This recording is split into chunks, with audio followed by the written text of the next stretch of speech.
Mr. President, I congratulate you on the assumption of the United Kingdom to the Presidency of the Security Council for the month of November 2019, and I thank you for organizing the debate on this important topic today.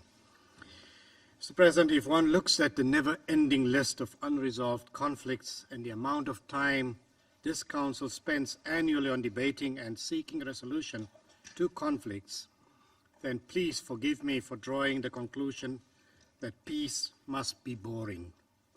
Otherwise, how do we explain the persistent presence of conflicts?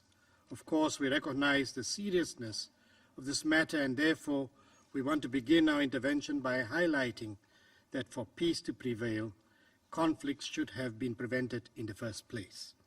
Therefore, early warning and intelligence gathering are most crucial. And for this to be successful, the need for dialogue between aggrieved parties is of utmost importance. We recognize that the success of dialogue is linked to the parties' desire to resolve conflict. Maintaining peace after such negotiations would require ongoing dialogue to assist with reconciling the parties.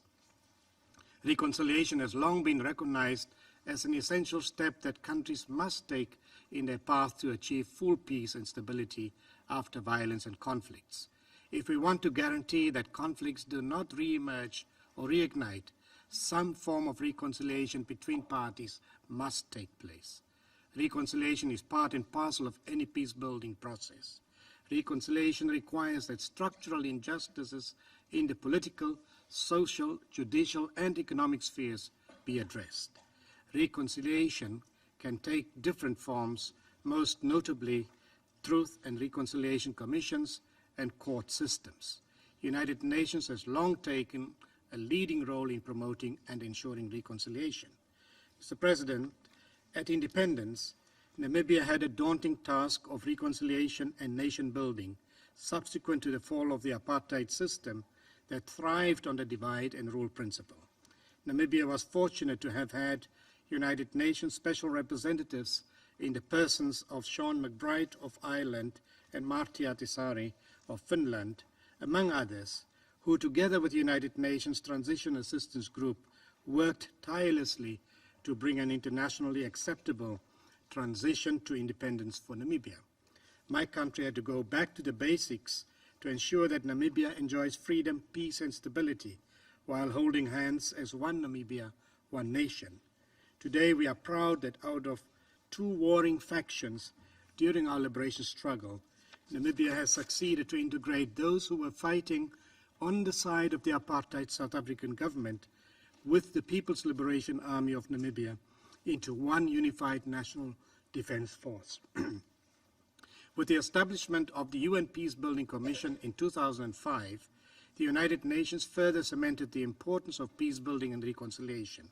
The aim of the Commission is to propose integrated strategies for post-conflict peacebuilding and recovery to bring together all of the relevant actors and to marshal resources.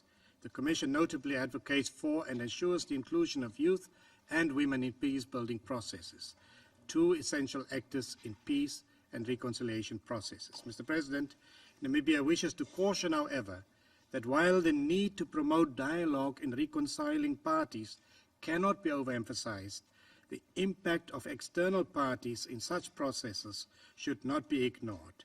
There are real dangers that vested interests from external parties could jeopardize reconciliation processes in some cases. Mr. President, as Namibia prepares to mark 30 years of independence in March next year, we take pride in the steps we have taken to ensure our smooth transition to an independent, free state. With the essential help of the United Nations and the international community at large, our reconciliation process has by and large been a successful one. This success is notably demonstrated in the fact that we will hold our 6th presidential and general elections next week. While some countries continue to be plagued by conflict and violence around the world, notably in the Middle East and on the African continent, others are emerging from them. Reconciliation processes should form an essential element of any peace process and should include women. Reconciliation taken in different forms allows for wounds to be healed and truths to be spoken. It remains a fundamental step to take to ensure a country's peace, security, harmony and prosperity. I thank you.